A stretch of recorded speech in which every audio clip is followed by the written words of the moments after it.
Hello everyone. तो हमने last video में पढ़ा था पित्त दोष के बारे में। और जो एनसीएसएम का सिलेबस है उसका जो लास्ट पॉइंट था, पित्त और अग्नि में समानता है और असमानता है। ठीक है।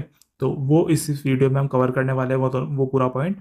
तो हम सबसे पहले पढ़ते हैं कि समानता है कि सिमिलरिटीज़ क्या है पित्त और अग्नि के अंदर, कि इन दोनों को एक ही क्यों कहा गया है आयुर्वेद में। तो इसका जो रेफरेंस दिया है वो दिया है सुश्रुत सूत्र स्थान से, जिसमें आचार्य सुश्रुत ने बताया है कि पित्त के अतिरिक्त शरीर में अन्य अग्नि उपलब्ध नहीं होती, कि जो पित्त दोष है उसी में ही जो हमारी बॉडी के अंदर जितनी भी हीट होती है वो किस में प्रेजेंट होती है, पित्त दोष के अंदर प्रेजेंट होती है। क्योंकि पित्त में अग्निगुण होने से दहन पाचन क्रियाओं के बढ़ जाने पर, कि पित्त में क्या होता है, अग्निगुण होता है, और अग्निगुण होने की वजह से क्या है, वो हमारी बॉडी के अंदर दहन करता है और पाचन आदि जो डाइजेशन का प्रोसीजर है वो कंप्लीट करता है। ठीक है। तो इन क्रियाओं के बढ़ जाने पर क्या होता है, अग्नि के समान ही उपचार किया जाता है। ठीक है। कि अगर इन जो भी प्रोसीजर होता है, डाइजेशन का प्रोसीजर है, ठीक है, या कोई भी एक्सवाइजेड जो भी जो ऐसा प्रोसीजर है जो पित्त दोष के कारण हो रहा है, तो अगर वो बढ़ जाते हैं, ठीक है, तो उनका जो या कम हो जाते हैं तो उनका उपचार अग्नि के समान ही किया जाता है, इसलिए इन दोनों को समान बताया गया है।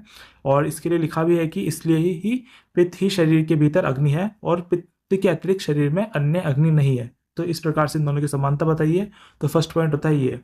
सेकंड पॉइंट ये है कि जो पित्त और अग्नि है दोनों ही कैसे होते हैं, उष्ण गुणयुक्त होते हैं। ठीक है। तो सेकंड पॉइंट आपको समझ आ गया है कि दोनों जो होते हैं उष्ण गुणयुक्त होते हैं। अब बात करते हैं थर्ड पॉइंट की। तो जो पित्त है उसके जो 5 भेद हमने पढ़े थे, तो उनको किसका नाम दिया गया है, उनको अग्नि का नाम दिया गया है, क्योंकि दोनों ही सेम होते हैं। जैसे कि पाचका अग्नि, रंजका अग्नि, साधका अग्नि, आलोचक अग्नि और भ्राजक अग्नि। तो इस प्रकार से इन दोनों में समानता बताई गई है कि पित्त और अग्नि है वो दोनों समान कैसे। अब हम पढ़ते हैं कि जो पित्त और अग्नि है उनमें क्या असमानता या डिफरेंसेस है।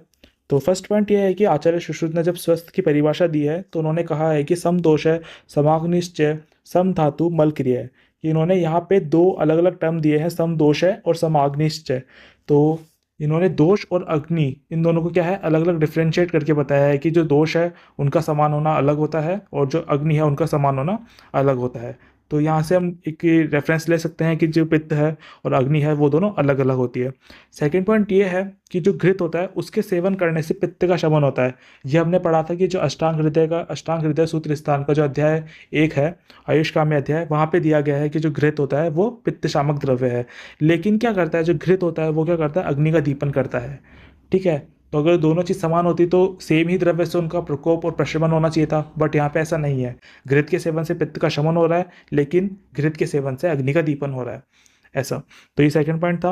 अब थर्ड पॉइंट के बारे में बात करते हैं कि पित्त का जो गुण पढ़े थे हमने, जब पित्त के गुण पढ़े थे तो वहाँ पे हमने एक गुण पढ़ा था, द्रव्य गुण।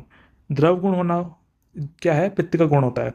बट क्या होता है कि जो द्रव गुण है वो अग्नि से जस्ट अपोजिट गुण है। तो इसलिए क्या कहा गया है कि जो पित्त दोष है वो अग्नि से असमानता है।